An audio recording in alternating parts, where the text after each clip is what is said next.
मैं जब तक राज नहीं बंटवारा कर दूंगी तब तक तू भोजन मत करना।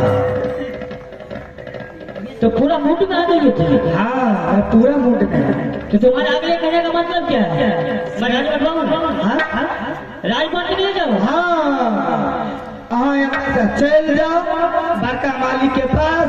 बड़का मालिक का कहबे सब कुछ खामा कहे तो सुना देवे कह देवे भैया हो बड़का भैया पहले गोर तोड़ लेके गोर तोड़ लेके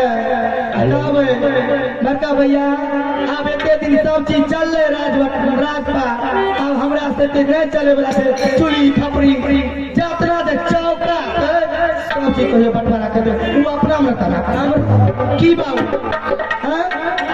रानी हाँ शायद तुम नहीं जानती हो क्या राज का मालिक बड़े भाई साहब है और बच्चा से भाई साहब ने हमको खोज पाल के बड़ा किया है और भाई साहब से हम कभी गर्दन कट जाएंगे लेकिन राजपाट हम उनसे नहीं मांगेंगे तो नहीं मांगेंगे। तुमको जरूरत है तो तुम जाकर के मांग लो कि हम नहीं मांगेंगे। समझी? आप नहीं कहेंगे क्या उसके लिए बेटा मर जाएंगे तो बेटा हजारों पैदा हो जाएंगे लेकिन मेरा भाई दोबारा इस दुनिया में नहीं मिलेगा। ना हम भाई से जुदा बिल्कुल नहीं होना चाहते। आप नहीं जाएंगे? नहीं देवे ये नहीं जाएंगे बोले नहीं जाएंगे नहीं देवा ना हमें देवे बड़का मालिक के पास। तुम जाएंगे कहियो ना गोला टुबे के बाद तक गो फुलाऊ धर के बोले की छे हमार बेटा मरता है के बेटा जिंदा रह छोड़ दबा हम का खिचार के खिचड़ी अभी ना लूट के खिचड़ी जब तक राज बटोरा लो हे बरदा पियावा आई जिंदगी से कथी ले बचल छे मौगी नंग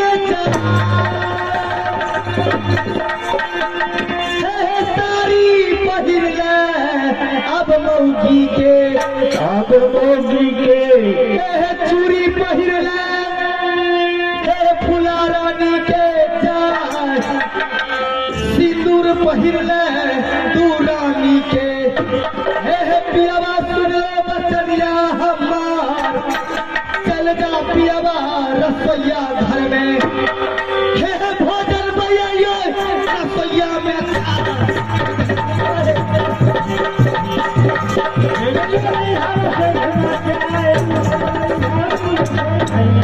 अच्छी बात है।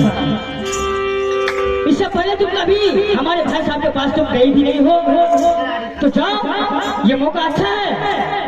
भाई के पास जाएगी तो 200-500 रुपए भी मिल जाएंगे वो दिखाएगा और आराम से जो बातें करने का वो करेगा। क्या ना हमें थोड़ा सा पहले ही चाहिए हमें जाइए करबे हमें याद नहीं रहे वाला बेटी छिए हमें बहुत इतना बाबू करिया धलिया जल्दी से जल्दी से मोटकी खा खा पारा बन गेल हमरा ठीक एगो दूर ना सुने के तब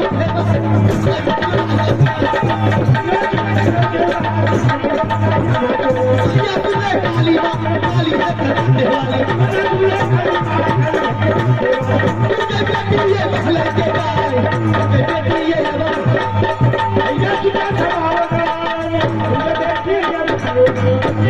सचमुच में इनको बहुत सवाल चल गया राजपाट बांटने का। अगर ये चली जाएगी तो हमारा इज्जत का कोई वो नहीं देगा मेरा इज्जत बर्बाद हो जाएगा। इसको जाने से पहले मुझे भाई साहब के पास जाना पड़ेगा। हेलो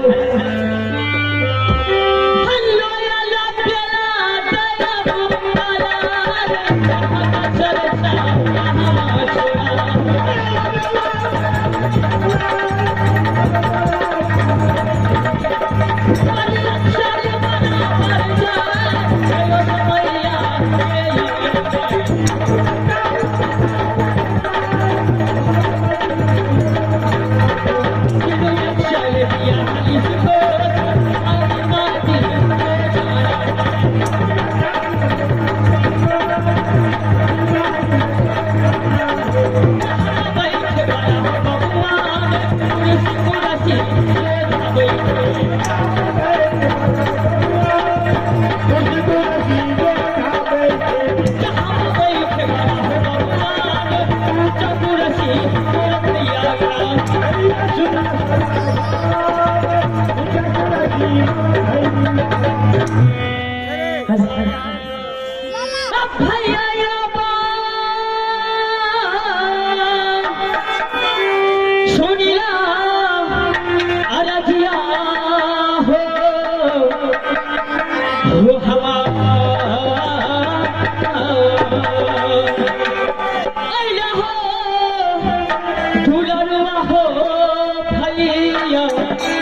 अधूरा सा हमारा